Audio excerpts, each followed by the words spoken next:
Hedrowshire Limited Broadcasting Megacorp. A part of the... Hello, darlings. I certainly hope that you are taking advantage of all the opportunities that summertime is providing, because I certainly am, as you can see. Yes, this is a candy apple. It's all a part of the Hedrowshire Fair that's going on currently.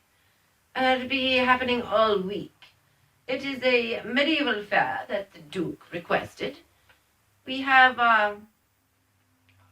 on the grounds, we have a small carnival over to one side because everyone loves it. But it works out well for us because the Duke gave me a carousel, an antique carousel for my 50th birthday. And he's had a roller coaster for many years now, of course. So we have that opened up, and then we bring in a Ferris wheel and a couple of kiddie rides, and we're all good to go. The other thing that goes on is we have, the normal things. We have food. The haggis wagon wanted to come in, but the Duke insisted that it had to be historically correct. So they are selling their haggis and sausages and pies out of a tent.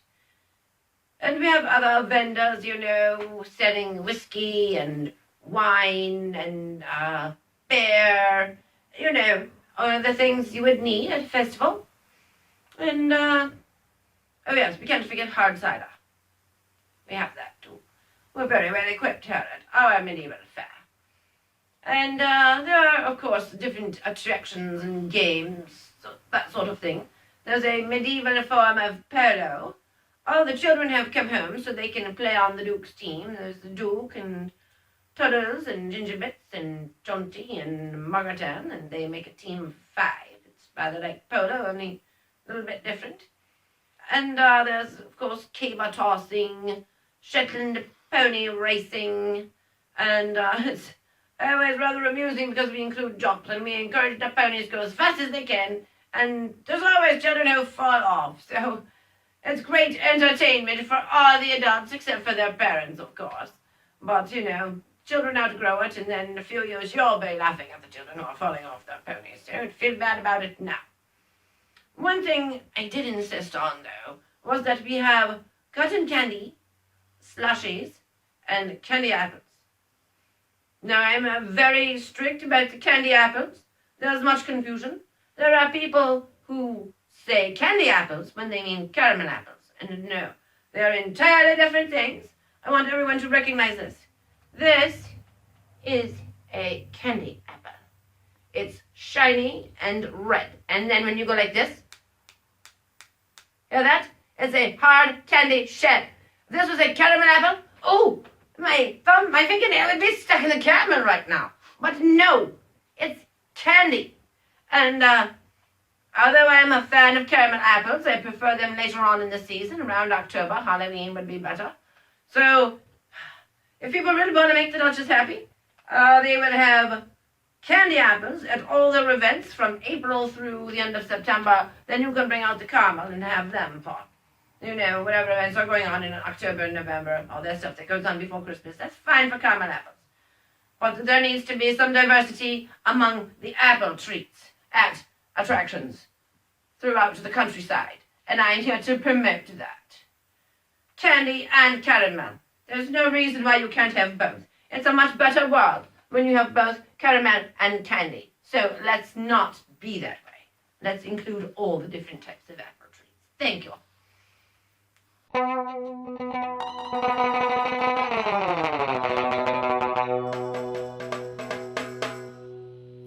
The Duchess Show, starring the Duchess of Hedrowshire. What's on his head? Is it like acne turn into nothing in some way? The Duchess Show is filmed before a well-behaved studio audience. And that was the way the sun stays cool. And it's like walking back in Victorian times. Never lessons colors. Probably like a grown-up. I don't think that's it. I was really a big fan of fantasy. grew up and became a duchess and heavily till early in the morning. But also, you know, we have agricultural exhibits at our fairs. We have chickens, ducks, very adorable duck today. Lady Rowan and I were touring the barns in the morning before it got busy, and there was a little goat. I got to scratch his horns, and, you know, all the regular animals. And the Duke was a judge of several of the still exhibits that were entered at our fair. He chose the grand and reserve champion pies, cakes, cookies, bar desserts, cupcake, and tarts and other desserts. All the sweets. He chose the champions and rated everyone else. He was quite charming. All the exhibitors were very pleased to meet him, and especially the ones who won. They were all like, oh, yay, I've got the purple ribbon and the trophy. And actually, I think we should give each winner a candy apple, too, because everyone deserves it. Look at this. It's beautiful, and it's delicious. I can hardly keep myself from just a little brownie. like eating it right now on camera. But I'm a lady. I don't eat on camera. And no woman should ever eat potato chips on camera. I just want to say that to anyone out there. I have seen people eating potato chips on the live streams, and you don't ever want to eat a potato chip on live stream. It's not attractive. So I'm not going to eat the candy apple right now because I'm following my own rules, but I'm not going to eat it. And we had some very beautiful things. There was a cabinet with a little bench, and it was made out of wood, and someone was very like a carpenter. I was quite proud of the people of the duchy. They make the most lovely things, and I was the judge for that one, and I was like, ooh, well, that's the thing I want most of all. So I put the big purple ribbon on it. And someone else won it at the auction, though, because I was busy watching my other live auction online, and I forgot about the still exhibit auction at the fair, so I wasn't there to bid on it. So someone else got it. But at any rate, if you are making plans for next summer, that week where July sort of ends and August begins, that is the week when we'll be having the Hedgershire Fair, medieval fair, again next year. So why don't you go ahead and pencil it in on your calendars and plan on joining us. And don't go to the Laudanum Festival. That's my advice. It's going on at the same time. You don't want to go to that because it's boring from what I've heard. They only have like one event. It was a half-K run walk, and nobody even managed to finish it because, you know, they all just sort of lost interest and sat down and started nodding out. So at any rate, our event is much more family-friendly, so forget the Laudanum Festival. Come to the Hedgershire Medieval and Farm Fair. We would gladly host you and make sure you can buy candy apples, because we're a proper place. We don't sell just one kind of apple treat. The Duchess Show is brought to you by the United Biscuit Company, the makers of Twiglets, and Classic Tips and Sales, and Ona Bloodstock Agency. Hello, darlings. This is the portion of the show where I would normally do a book review. But I've been so busy this summer that I really haven't had that much time to read. So instead of a book review, I'm going to do a review of the Breyerfest event that I attended recently. Now, I've been watching the vlog series done by Lonesome Glory and Stormy Strikes, and they have both been top-notch. I've watched all the episodes and really enjoyed them. Thank you, ladies, for doing such a good job. Also, I'm not the sort of person who actually remembers to video something or take photos of something. I'm just too busy doing to really record it. Although we did get some footage at Breyerfest, I'm not sure if the Duke will allow it to be used, because you see, I was incognito that day. I was dressed like everyone else without even a tiara. I was an undercover duchess, and no one even knew. No one had any idea that the Duchess was there. It was quite secretly liberating. But at any rate, we found a Kentucky Derby winner, so we did do some footage with him. So you may be seeing it, maybe not. I don't know, but he was wonderful, and we were having a very good time. Now, it was held at the Kentucky Horse Park, which is one of my favorite places, and it's in Lexington, which is another one of my favorite places, and I love to go there all the time. Anyway, it's looking rather sad, because the Duke may forbid me to go back next year. He said to me, "Georgina, last episode you did, you reminded me of all the things I wanted to do, and they were too dangerous, and I think that perhaps Breyerfest is too dangerous for you to go to." And I was like, "No, it was just a little hotel fire." No. But yes, our hotel caught on fire. And we were outside, out in the hot sun, in the middle of the afternoon. We found one small shade tree that we could stand under while we were watching the hotel.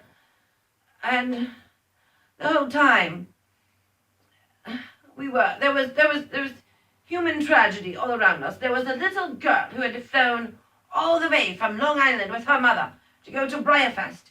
And she got the special run horses and limited editions.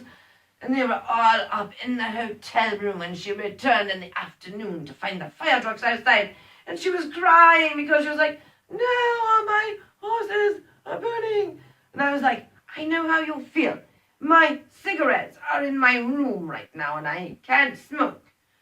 So eventually they got the problem taken care of, but it was going to be 2 days before there was going to be any electricity in the hotel.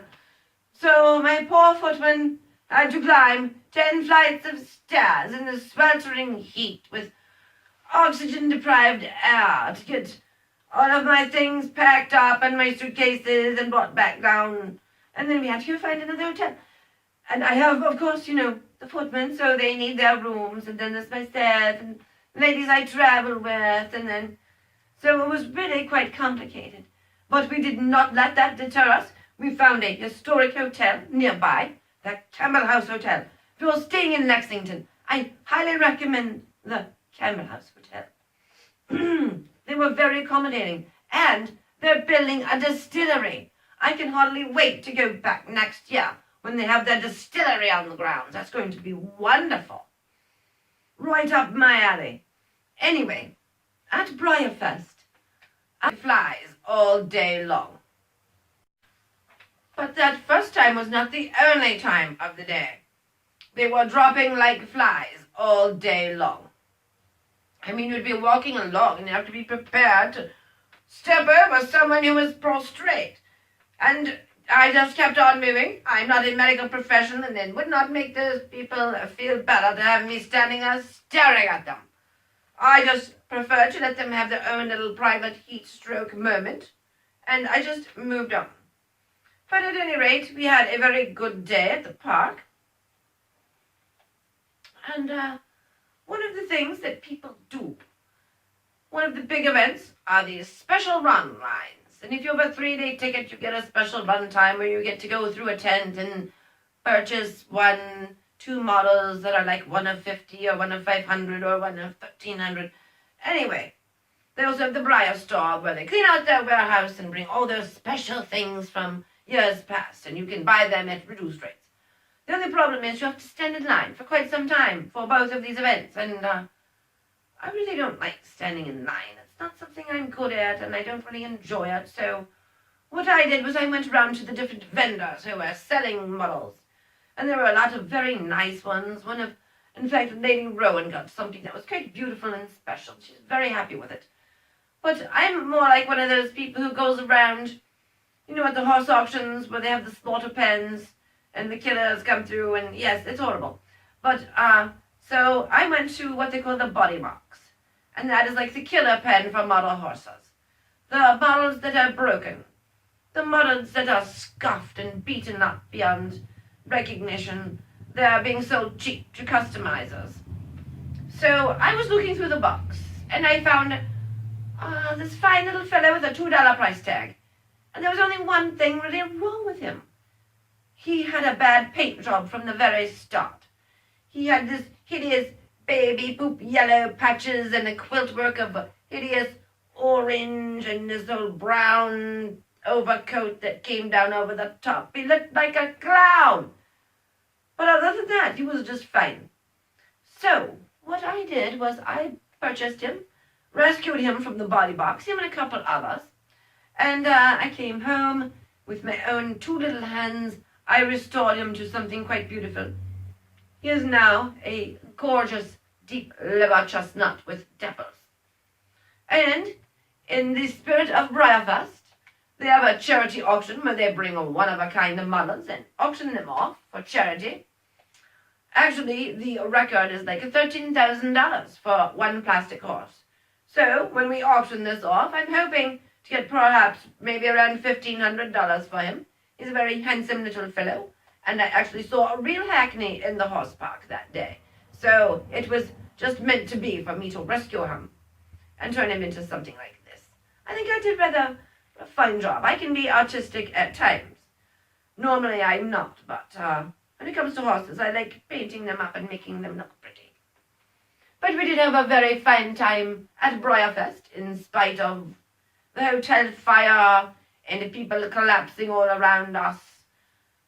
We'll try and go again if the Duke will allow it, but maybe if he comes with us next year, that would make a big difference. So I'm going to try and talk him into it, see what he thinks. He would have a very good time. To eat the candy apple right now because I'm following my own rules, but I'm not going to eat it. And what was I saying? Oh yes, yes.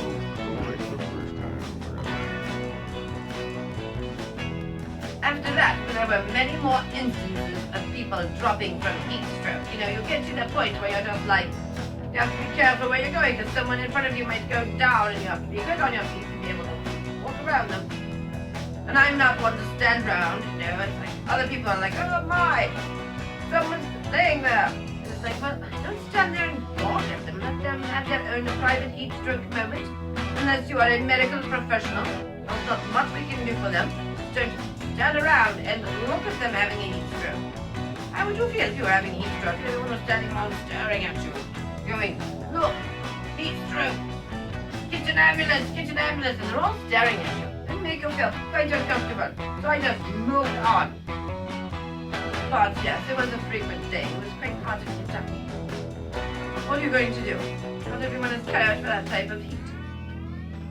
I was fine. My job was fine. This has been a Hedgerow Shire Limited Broadcasting Megacorp production.